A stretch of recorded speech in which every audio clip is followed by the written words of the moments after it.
Assalamualaikum warahmatullahi wabarakatuh. Alhamdulillahirabbil alamin. Wa bihi nasta'inu ala umuri dunya waddin. Asyhadu an la ilaha illallah wahdahu la syarika lah wa asyhadu anna Muhammadan abduhu wa rasuluh. Alladzi la nabiyya wa la rasula ba'da. Allahumma shalli wa sallim ala nabiyyina Muhammadin sallallahu alaihi wasallam wa ala alihi washabihi wa man tabi'ahum bi ihsan ila yaumil qiyamah. Fausikum wa nafsi bi taqwallaha haqqa tuqatih wa la tamutunna illa wa antum muslimun. Jamaah masjid Maghrib Masjid At-Taqwa yang insyaallah dimuliakan Allah Subhanahu wa taala. Marilah kita mensyukuri nikmat Allah yang telah diberikan, baik yang telah, sedang dan akan diberikannya. Mudah-mudahan kita digolongkan kepada golongan hambanya yang pandai mensyukuri nikmat. Salawat serta taslim semoga tercurah pada junjungan kita Nabi Muhammad SAW serta keluarganya, sahabat-sahabat beliau yang mendampingi dengan segala situasi dan kondisi. Mudah-mudahan kita pun tergolong umatnya yang mencintai Rasulullah SAW. Bapak dan Ibu sekalian yang saya hormati, saya mohon maaf mungkin tak semangat, sebetulnya belum selesai. Kemarin kita sudah mulai surah Ali Imran. Sudah kaget. Ternyata kita baru sampai di ayat yang ke-235. Ini masuk yang 236. Padahal ayatnya itu 282 saja, itu ayat yang terpanjang dalam Al-Quran. Kita lihat kaitannya dengan transaksi. Kita lanjutkan setelah kita mudah-mudahan dapat dua. Ini apa mungkin tanda-tandanya ingin cepat-cepat khatam. Jadi untung tidak ada yang protes, lalu protesnya ke WA. Sekarang Al-Baqarah suratnya tinggal sedikit, ayatnya tinggal sedikit dan dimuat di medsos. Jadi mohon maaf sekali lagi Bapak dan Ibu semuanya, kita ya tidak apa-apa lah sudah mulai agak ke surah Ali Imran, tapi malam hari ini kita lanjutkan perbincangan tentang keluarga. Masih berkalian itu A'udzubillahi minasyaitonirrajim. La junaha 'alaikum in talaqtumun nisaa ma lam tamassuhunna aw tafridu lahunna fariidatan wa matti'uhunna 'alal musi'i qadaruhu wa 'alal muqtir qadaruhu mata'an bil ma'ruf haqqan 'alal muhsinin.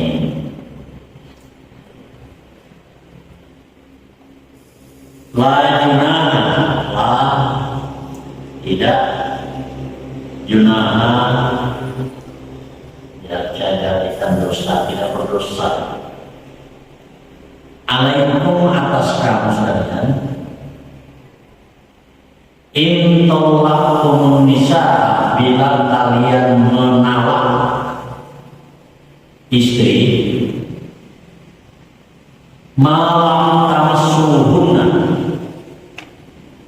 dan ketika ditalak sampai ditalak itu lam tamassuhunna, kamu belum menyentuh mereka. Maksudnya ini bahasa Al-Quran, bahasa yang sangat sopan. Tamassuhunna itu artinya hubungan seks. Hubungan seks itu dalam Al-Quran itu ada 3 kata yang digunakan, yaitu satu masa, sinnya double, biasanya pakai tasdid, itu sentuhan, sentuhan yang tidak berat dan tidak menimbulkan kesan, humas. Tapi kalau la masa itu menimbulkan kenikmatan atau menghadirkan kesan-kesan nikmat. Tapi al masa itu lebih berat lagi. Oleh karena itu, ketika malaikat menyampaikan kepada Ibu Isa alaihissalam bahwa Anda akan memperoleh anak, bahasa yang digunakan oleh Maryam, saya belum pernah disentuh oleh laki-laki.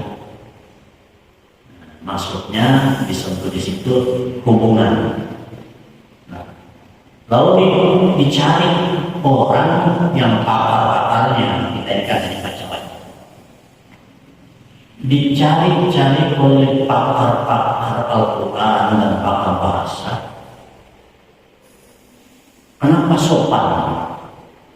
Untuk menunjukkan hubungan seks laki-laki perempuan dalam ikatan suci dengan bahasa yang demikian bagus, indah, dan tidak vulgar, karena hubungan itu adalah hubungan suci, bukan yang tidak suci. Jadi bukan hubungan biasa, hubungan suci. Maka bahasa yang digunakan pun itu bahasa yang mengandung kesucian. Nah, oleh karena itu ada tuntunan Rasul bahwa ini makin nyinggung sedikit akan kaitannya. Suami istri yang akan melangsungkan atau melakukan hubungan, ya bahasa kita biasanya hubungan badan.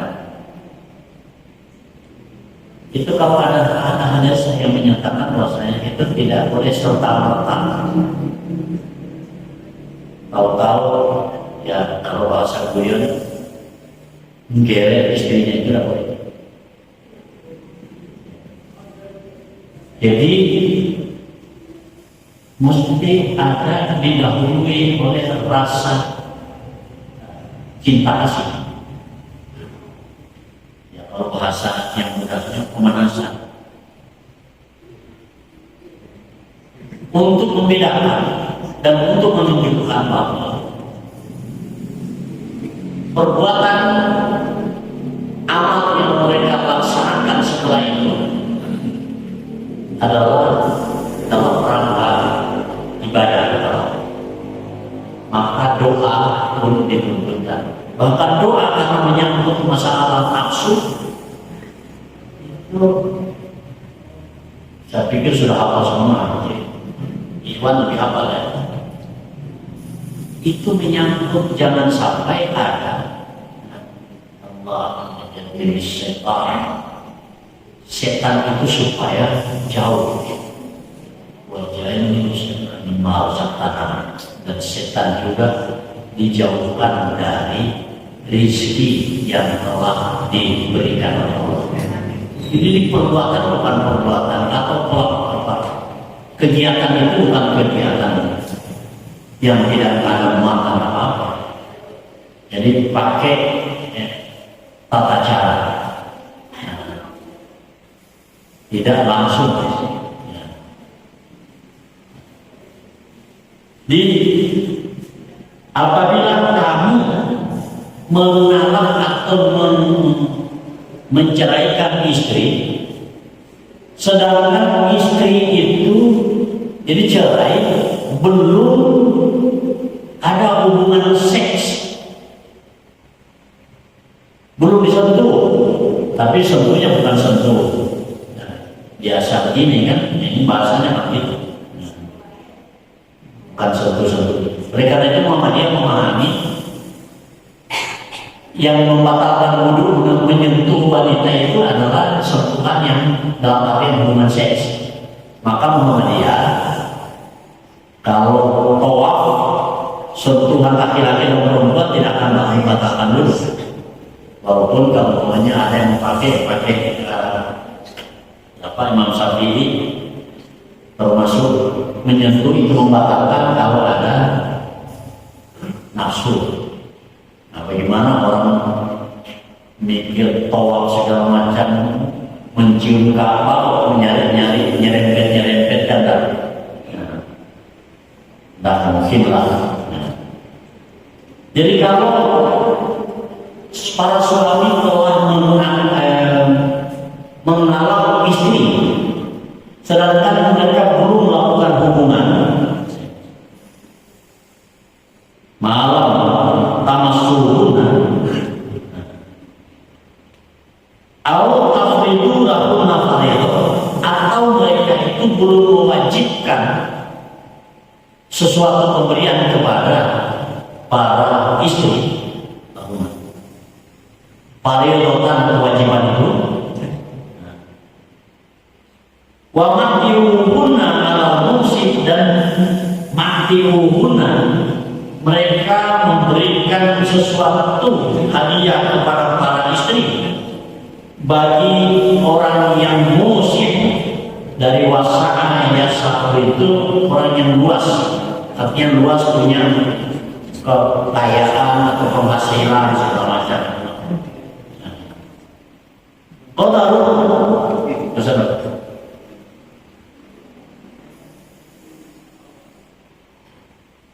Sesuai dengan kemampuannya. Sehari ini minum manis.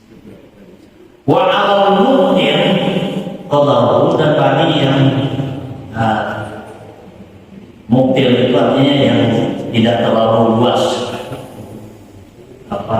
rezekinya. Mata'an lil ma'ruf sebagai kenikmatan yang diberikan secara sukarela. Haqqan 'alal muhsinin, menjadi kewajiban orang-orang muhsin. Ayat ini dari dalam ayat ini kandungannya ada beberapa hal yang dalam perspektif hukum. Yang pertama,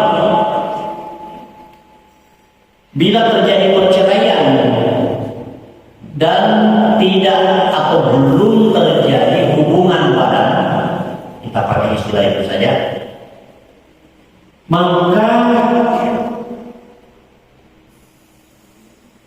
dan sebelumnya itu tidak ada ketentuan penyebutan mahar. Jadi maksudnya begini, mahar belum disebut, sudah mencerai, mahar belum disebut, belum ditentukan. Yang kedua, belum ada hubungan badan. Kalau belum ada itu, maka ketentuannya dan ada keinginan untuk memberikan kepada istri-istri atau mantan istri bagi orang yang mampu, yang menurut kemampuannya, maka itu dibolehkan.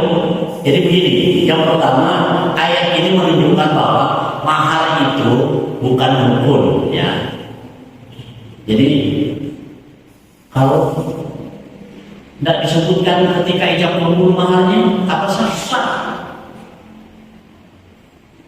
Rukunnya kan hanya 4. Jadi mahar tidak disebut. Bahkan mahar itu bisa hutang. Nah ini tidak disebutkan mahar. Jadi umpamanya ada orang suami menceraikan istrinya yang belum dia gauli, belum ada hubungan, mahar juga belum disebutkan, maka dia boleh memberikan wawatiuhuna kepada istri-istrinya, mantan istrinya itu sesuai dengan kemampuan. Jadi kemampuannya. Jadi orang yang musik, orang yang luas rezekinya ya disesuaikan lah. Walaupun sekarang orang biasanya mengatakan ya cuma karena hukum tidak bisa dipaksakan. Artinya apa? Ya kalau memang itu tidak ada, bukan rukun ya jangan dipaksakan menjadi rukun. Nah, sekarang menjadi sesuatu yang di masyarakat, umpamanya saya termasuk orang yang tidak setuju, belum terlalu setuju. Masa mahar seperangkat alat sholat? Sebab mahar itu milik istri dan dia punya hak untuk digunakan kepada siapa, kapan saja. Perlengkapan sholat itu belum nikah saja dia sudah punya. Jadi berilah yang berharga. Apa yang berharga ya mungkin ya yang biasanya emas, sekemampuan dia, sekemampuan suami. Dan jangan ditanya-tanya lagi itu. Kalau suatu ketika ada kesulitan uang, finansial rumah tangga ingin dipakai oleh suaminya, itu sifatnya mesti pinjam. Tidak boleh. Tapi kita kan sudah nikah, itu harta bersama, tidak boleh. Ya. Itu mesti pinjam, karena itu hak dia. Tapi sekali lagi itu bukan rukun, ya. Nah, jadi boleh memberi, boleh memberi kepada orang-orang yang dicerai itu menurut kemampuan. Tapi kalau itu sudah disebutkan di awalnya, sudah ditentukan saya memberi kamu gini-gini, itu nanti ada ketentuannya, boleh separuh. Nah, belum ditunaikan itu boleh separuh. Nah, jadi itu hukum yang pertama yang kita dapat di sini, bahwasanya boleh ya, kalau umpamanya itu belum diberikan, nah, itu tidak jadi kewajiban untuk memberikan mahar. Kalau belum, ya, mahar belum diberi, orangnya belum disentuh, dinikahi, dicerai, maka wanita mahar tadi itu boleh tidak ditunaikan.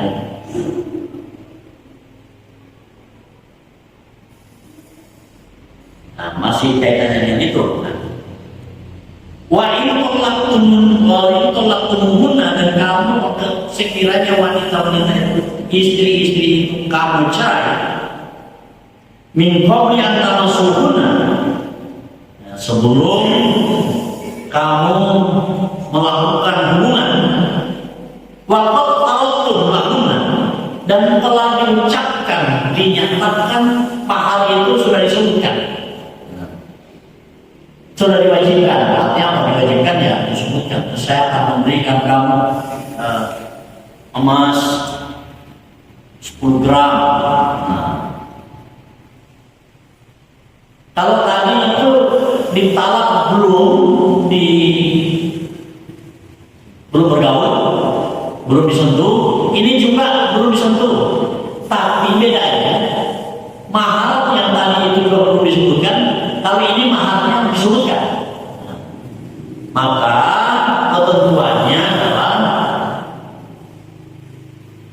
Fanisku ma faradtum, boleh kamu memberikan separuh. Jadi saya sebut 10 gram, itu 5 gram harus ditunaikan. Jadi tidak semuanya, karena belum. Tapi kalau sudah ada hubungan, nggak boleh, nggak boleh separuh. Dan jangan ngomong, jangan ngaku-ngaku, belum. Supaya mencari separuhnya itu. Nah, itu berbohong. Dan kita keluarganya kalau saya cari-cari, masa enggak belum? Ya, jangan. Yang kalau berbohong urusan mereka dengan Tuhan, bukan urusan kita. Jadi kalau dicerai belum ada hubungan seksualitas, mahar sudah disebutkan harus ditunaikan minimal. Jadi nisfu itu minimal 10 gram atau 10 juta, minimal 5 juta, jangan 4,5.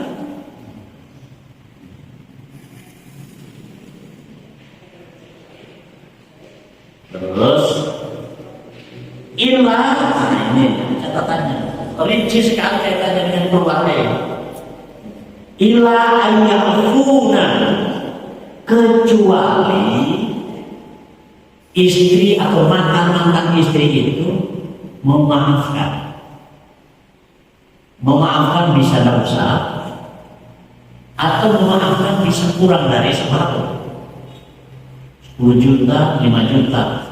Kata mantan suaminya, saya kebetulan belum punya. Ya udah, nggak apa-apa.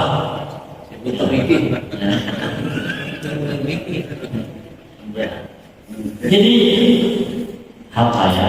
Kalau kita baca secara detail, Islam itu memelihara betul hubungan, walaupun sudah selesai hubungan suci itu. Minta boleh sudah selesai, tetapi masih diberi ruang untuk berbuat baik antara kedua belah pihak. Atau ini ya'ful ladzi biyadihi 'uqdatun nikah, atau yang memberi maaf itu walinya. Biyadihi, di tangannya akad nikah. Akad nikah itu waktu walinya. Walinya bilang, ya udah nggak apa-apa, nggak usah bayar, nggak usah tunaikan.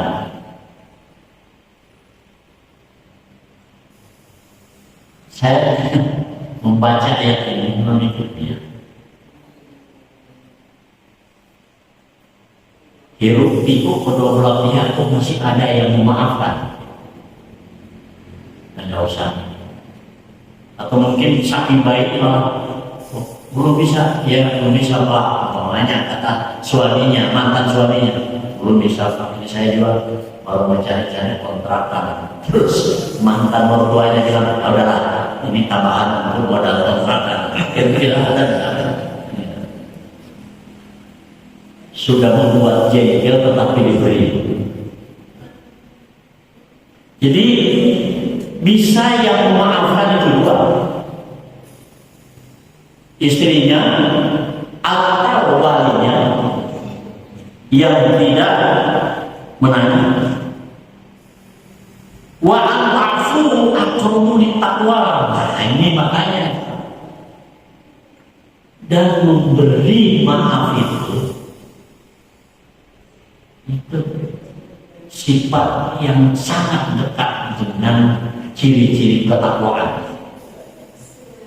Memberi maaf itu bukan pekerjaan mudah. Yang sering kita ucapkan itu kan Idul Fitri, membangun menawi wonten bapak sana menyambut juga begitu. Tapi itu seremonial. Belum tentu juga yang bermasalah satu dengan yang lain itu lalu mendatangi dan saling mengakui saya yang salah kemarin kita begini-begini. Itu apalagi yang di istilahnya disalahi itu ekonominya lebih, status sosialnya lebih, kok minta maaf? Wah, itu pekerjaan yang berat. Nah, itu makanya dalam Ali Imran itu yang sering dibaca oleh para mubalik ketika halal bihalal, wal alimina wal afina minas, memang berat memaafkan. Kita jujur aja lah, itu kalau tidak ada pancaran iman sulit. Kita tidak berbuat salah tapi dijelek-jelekkan orang, wah itu terus kita maafkan. Ada orang datang, Win, si Anu itu mau begini, katanya hari Rabu kamu begini. Padahal kamu sana di sini, pokoknya. Kira-kira bagaimana rasanya? Itu bisa saja seperti tadi. Siapa yang ngomong itu? Si Anu. Nah, dia itu lebih begini loh. Malah bahasanya sih. Ya mungkin undak-undak. Jadi memaafkan pantas kalau dalam Al-Quran disebutkan ciri utama orang-orang, bukan orang muhsin, bukan orang sembarang, bukan mukmin, bukan muslim, muhsin. Yang uiddat lil muttaqin, diberi janji akan menghuni surga. Jadi memaafkan karena apa? Luka sih, bukan luka di sini bisa dioperasi. Ini luka di dalam, luka di hati.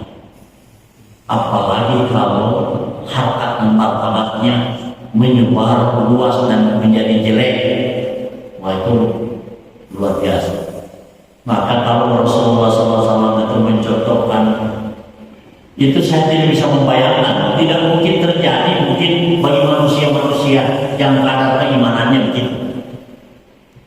Saya dibayangkan orang Yahudi buta mencaci maki Rasul, setiap orang yang mengajak ngobrol cuma Muhammad yang dia bicarakan itu jelek.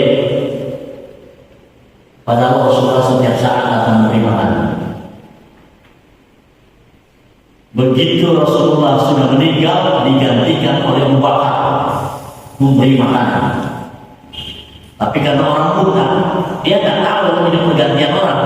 Cuma dia mengatakan, rasa-rasanya bukan seperti orang yang kemarin ngasih. Oleh Abu Bakar beritahu, yang sering mengasih kamu makanan setiap hari itu sudah meninggal. Itu Muhammad, Nabi, Rasul.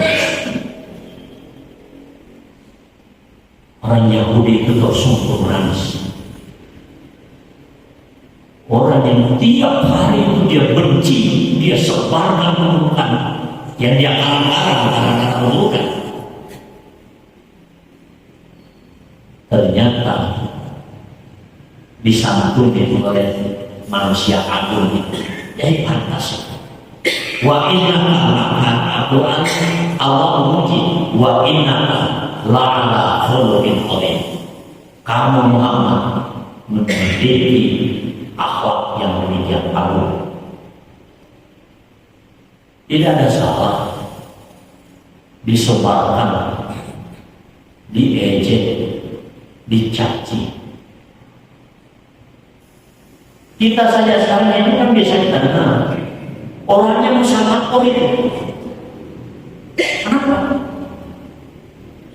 Dia merusak nama baik saya. Padahal namanya tidak baik-baik kan? Kayak Rasulullah. Biasa-biasa.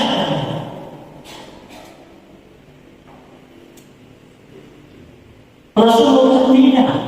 Nah itu pelajarannya adalah kaitannya dengan akhlak. Yang kedua, Rasulullah itu kalau berkaitan dengan dirinya tak marah-marah, tidak ada perlawanan. Muhammad membohong, apa? Tapi kalau sudah Islamnya digabung, nah itu bedanya dengan kita. Kalau Islam dijelek-jelekkan itu kita tak marah. Tapi kalau yang jago kita di tatapel orang, marahnya bukan ayam, bukan orangnya. Jadi memaafkan itu bukan sesuatu yang mudah. Kalau minta maaf mudah, muter-muter, numpang punten biasa. Apalagi muter-muter agak lama, bukan hanya numpang punten tapi dapat opor karena Idul Fitri. Dan kita bisa mengukur kepada orang yang jauh mungkin itu lebih lama, orang dekat pun itu belum tentu secepatnya. Jengkel kepada orang dekat belum serta-merta memaafkan. Itu pun biasa kita dengar dalam pergaulan, wah dia datang minta maaf sama kamu ya, padahal itu orangnya luar biasa sama kamu. Ya dimaafkan saja lah, walaupun ya sekedarnya. Coba bayangkan itu, masa memaafkan sekedarnya, artinya masih ada dendam. Jadi ini rumah tangga diikat oleh syariat. Berpisah memaafkan itu bukan pekerjaan yang ringan bagi nafsu yang antara mukanya masih menyala-nyala. Nah, luar biasa.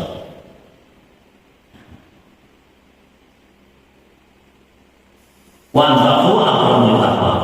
Wala tansau fadla bainakum ini. Ini penjelasan.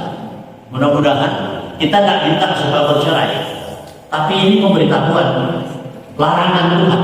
Wala tansau fadla bainakum. Dan jangan kamu cepat-cepat melupakan kebaikan di antara mantan suami istri. Berat kan? Coba tanya saja kepada orang yang sudah pernah bercerai. Berat. Kebaikan itu mesti terngiang-ngiang. Iya ya. Saya dulu kalau punya suami, saya dulu bangun tidak usah masak air, sudah ada minuman.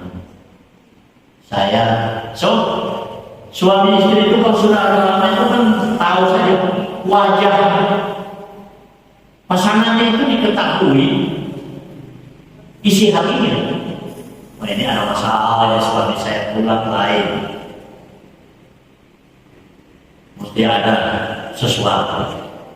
Wah ini suami saya mesti ada rezeki lain banyak. Dan itu tidak bisa dibuat-buat. Agak muram-muram tapi karena memang capek. Beda dengan wajah muram tapi karena ada masalah. Itu tidak bisa disembunyikan.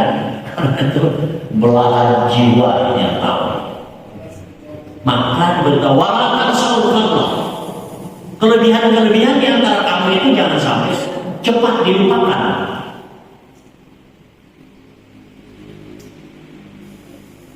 Maka perceraian boleh, tapi ada syarat yang memang masuk. Ada masalah-masalah yang demikian dibenarkan oleh syariat. Namanya murtad, nah itu tidak bisa lagi. Suami murtad, istri tidak boleh bertahan dan tidak apa-apa. Yang penting sama-sama beragama, tidak boleh.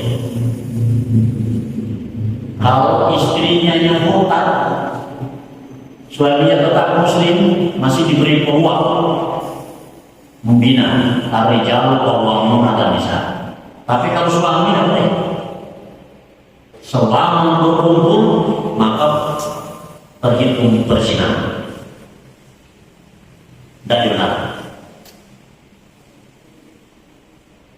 Kebaikan-kebaikan. Fadlah itu artinya keunggulan-keunggulan yang kita tidak miliki hanya pada orang lain. Tidak bisa saya lakukan kecuali oleh istri saya, dan istri saya juga melihat saya tidak bisa saya lakukan kecuali suami saya.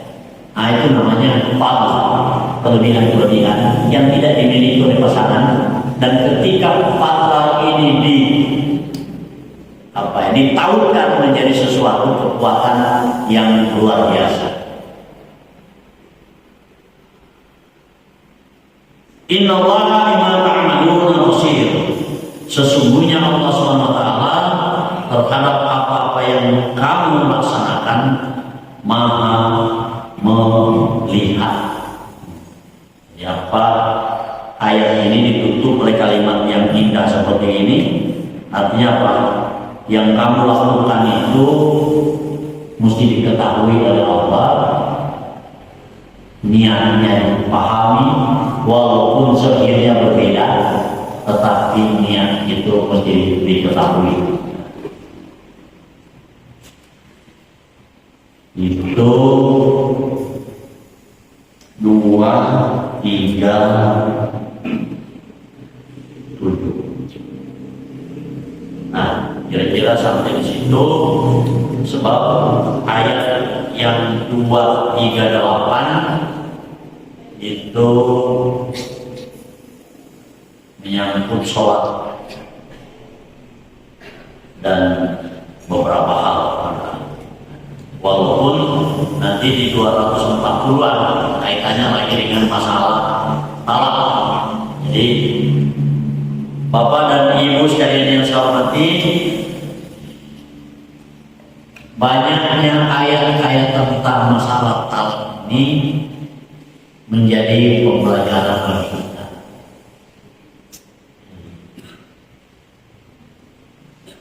Bagi kita bisa diri sendiri, bisa keluarga kita terdekat, bahwa hal-hal yang menyangkut perceraian itu diusahakan betul. Kalau ayat sebelumnya dihalang-halangi, dalam bahasa saya dihalang-halangi perceraian, artinya diusahakan tidak terjadi, kecuali kalau memang sudah tidak bisa ada komunikasi, yang prinsip-prinsip sudah tidak bisa. Tapi kalau masih ada, itu diupayakan betul, maka kedua belah pihak jangan menggori.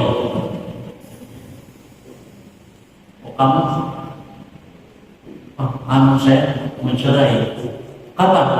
Pokoknya saya sudah mau. Oh iya. Nah, Bapak juga dari dulu sudah melihat lebih baik dan itu bahasa yang kurang bagus. Ya. Kecuali sekali lagi hal-hal yang sangat syar'i, yang memang prinsip dalam kehidupan rumah tangga, bila itu ada maka tidak mungkin tercapai harmonisasi dan ma'ruf. Nah, itu sudah boleh. Ya, salah satu di antaranya namanya ada istri minta, ya, saya contohnya yang ringan-ringan, sudah setahun lebih sholatnya tak beres, atau suaminya tak beres, padahal istrinya aktivis di pengajian-pengajian, suaminya tak pernah sholat, atau sholat tapi cuma paling kalau enggak Idul Fitri Adha maka sholat Jumat, tapi sholat 5 waktu enggak. Nah, ini kan sudah prinsip. Bagaimana bisa dia membina sementara hal-hal yang prinsip dia tidak lakukan? Tidak bisa menularkan kebaikan. Atau istrinya juga begitu, ya, hal-hal yang prinsip tidak dilaksanakan, ya, ngurus rumah tangga enggak, tapi dandannya, bahkan biayanya untuk dandan melebihi kemampuan budget suaminya. Nah, suaminya mengingatkan, jangan Pak, ya, jangan main COD. COD itu begini-begini, kalau enggak ya tak tapi ternyata ada terus COD-nya. Nah, sementara suaminya tidak punya atau melebihi kemampuan suami yang ada. Sekali lagi mudah-mudahan ya kita diberi perlindungan oleh Allah, keluarga